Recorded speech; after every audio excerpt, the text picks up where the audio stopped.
এই মুহূর্তে দেখো সেই পরিস্থিতি, ধাক্কি পরিস্থিতি তৈরি হলো।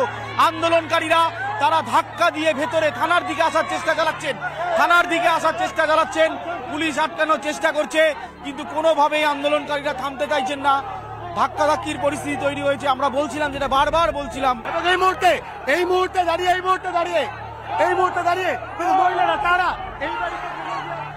পুলিশের সঙ্গে ধস্তাধস্তি, মহিলারা তারা কিন্তু থানার দিকে গচ্ছেন বারবার করে কিন্তু ক্ষোভের প্রকাশ হচ্ছিল। ছবিটা দেখাবো।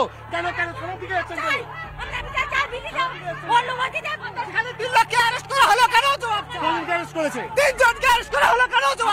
এইখানে থানা আপনারা আন্দোলনকারী সব লোককে অ্যারেস্ট করে কেন আপনারা আজকে থানার দিকে করছেন কেন? এবং এই মুহূর্তে ফার্স্ট এন্ড এক্সক্লুসিভ সন্দেশখালী থানার সামনে এই মুহূর্তে পুলিশের তরফ থেকে গেট বন্ধ করে দেওয়া হচ্ছে। এখানে রাফ মোতায়েন করে রাখা হয়েছে। তারা এখানে এসে পৌঁছেছেন, তারা এখানে প্রতিবাদ জানাচ্ছেন। এই মুহূর্তে থানার সামনে ধস্তাধস্তি পরিস্থিতি হয়েছে।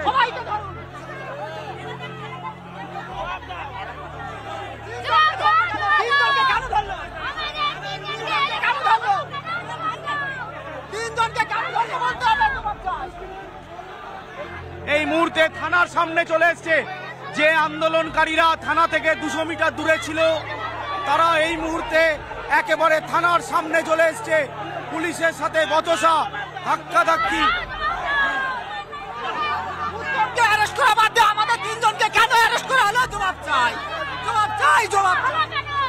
আপনারা বলছিলেন পুলিশে অভিযোগ করতে গেলে শেখ শাহজাহানের কাছে পাঠিয়ে দেয় পুলিশ। শেখ শাহজাহান শিবরাজরা আমাদের কোনো প্রতিবাদ এখানে চলে না। ওরাই এখানে প্রশাসন, ওরাই সবকিছু, ওরা যেটা করবে সেটাই ঠিক। আমাদের সাধারণ মানুষের কোনো কথা নেয় না। আমাদের এই যে জমি, আমাদের যত কিছু আবেদন, আমরা যদি থানায় কোনো স্টেপ নেয় না। কালকে উত্তমকে আমরা পেয়ে দুঘা মেরে সঙ্গে ওরা তুলে নিয়ে চলে গেল। আমাদেরকে কেন ছেড়ে দিল না? আমাদের উপর এতদিন যে অত্যাচার হয়েছে, তখন পুলিশ কোথায় ছিল? তখন আমার ধারণা তৃণমূল নেতারা জবাব চায় বাংলা যদি আজ ময়ূককে দেখেন, আপনারা তো নন্দীগ্রাম দেখেছেন, আপনারা নেতাই দেখেছেন, লালগড় দেখেছেন। সেই মায়েরা এবং আজকের মায়েদের চরিত্র কিন্তু পরিবর্তন হয়নি, তাদের জেদটা কিন্তু পরিবর্তন হয়নি। হয়তো সরকার পরিবর্তন করে দিয়েছে, তারা আবার হয়তো সরকার পরিবর্তন করে দেবে, কিন্তু তাদের জেদটা একটাই। আপনারা যদি পুলিশের চেয়ারে বসে এদের টাকা, এরা তো ট্যাক্সের টাকা দেয়, এরা যে শ্যাম্পুটা কেনে, এরা যে সাবানটা কেনে, এরা যে তেল নুন কেনে, তার ট্যাক্সের টাকা দেয়, সেই টাকা রাজ্যে আসে, তার থেকে মাইনে হয় পুলিশ মন্ত্রীর, তার থেকে মাইনে হয় পুলিশের ডিজির, সিপির, এসপির। তারপরেও তাদের কথা শোনা যায় না। রাজ্যের রাজ্যপাল চিৎকার করে বলে যান, মাঝে মধ্যেই বলে যান যে শাহজাহানকে গ্রেপ্তার করতে হবে। বিরোধী দলনেতা মাঝে মধ্যে বলে যান শাহজাহানকে গ্রেপ্তার করতে হবে। শোনেননি, আজ গ্রামবাসী বলছে শাহজাহানকে এরা গ্রেপ্তার করতে পারে না, গ্রেপ্তার করতে চায় না। আর এই কথাগুলো যখন বিধানসভা অবধি পৌঁছায়, মাননীয় মুখ্যমন্ত্রী, আপনার ভূমিকা কি বাংলার মানুষ একবার দেখুক।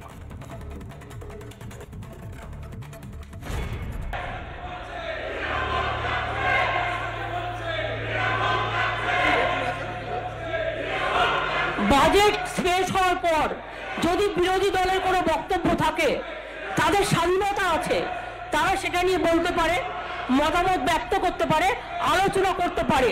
কিন্তু এটা বিজেপি পার্টি অফিস নয় যে বিজেপি রাজনীতি এখানে চলে। মানুষের জানবার অধিকার আছে, আমরা কি কাজ করছি, মানুষের জানবার অধিকার আছে, অর্থনৈতিক পরিস্থিতি কি আছে, আমরা ধিক্কার জানাই এই রাজনীতি, নোংরা রাজনীতি, ধিক্কার জানাই। এরা রাজ্য বিরোধী, এরা অ্যান্টি বেঙ্গলি, এরা অ্যান্টি বাংলা, এরা বাংলার ভালো চায় না। আমাদেরও সরকারি পক্ষ থেকে প্রেস মিডিয়াকে কানেক্ট করা আছে, আপনারা সবাই জানেন। তো যদি আপনারা রেডি থাকেন তাহলে আমরা শুরু করতে পারি।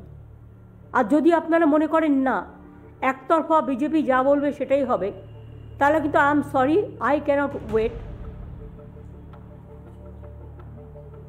এতটা অপেক্ষা আমার পক্ষে করা সম্ভব নয়।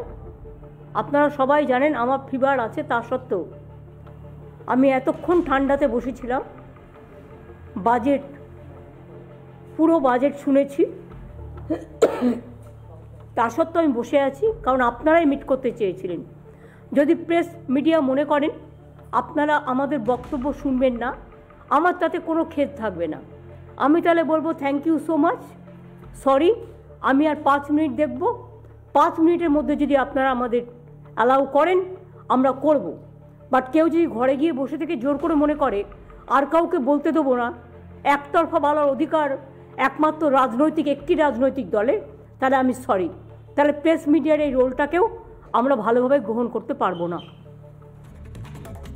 আমরা কখনো ভালো সার্টিফিকেট পাই না। আমরা সন্দেশখালিতে, আবারও বলছি, আমরা সন্দেশখালিতে 600 মিনিট, সকাল 6টা থেকে 600 মিনিট আনইন্টারাপ্টেড ননস্টপ লাইভে ছিলাম। আর মিনমিনে চ্যানেল তাদের বাধ্যবাধকতা থাকতে পারে, এবং সে কারণে মমতা বন্দ্যোপাধ্যায় মুখ্যমন্ত্রী, মাননীয় মুখ্যমন্ত্রী, তিনি এই ধরনের যখন কথা বলছেন, প্রেস মিডিয়াকে বলছেন 5 মিনিট। 5 মিনিট, আপনি 5 মিনিট এই মানুষগুলোর কথা শুনেছেন মাননীয় মুখ্যমন্ত্রী? আপনি 5 মিনিট ধরে চাকরি প্রার্থীদের বেদনা শুনেছেন? আপনি 5 মিনিট ধরে কেন এরা এভাবে রাস্তায় নেমে পড়লো? আপনিই তো বলেন আমার বাংলার মায়েরা পাটিসাপটা বানাবে, চপ বানাবে, সবুজ সাথীর সাইকেল নিয়ে তারা পড়াশোনা করতে মেয়েদের পাঠাবে। কেন এরা রাস্তায় নেমে পড়েছে? ডিএ আন্দোলনকারীরা রাস্তায় নেমে পড়েছে, মানলাম তারা রাজনীতি করছে। কেন এই মায়েরা আমাদের রাস্তায় নেমেছে?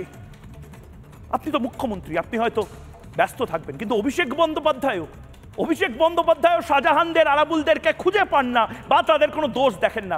হয়তো তারা এই কারণে রাস্তায় নেমেছে। অভিষেক বন্দ্যোপাধ্যায়, দেখি অভিষেক বন্দ্যোপাধ্যায় ঠিক শাহজাহানকে নিয়ে কি মত পোষণ করে।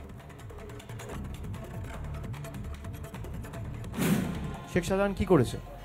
আমি তো যেদিনকে ঘটনা ঘটেছে শেখ শাহজাহান ছিল বলে আমার জানা নেই।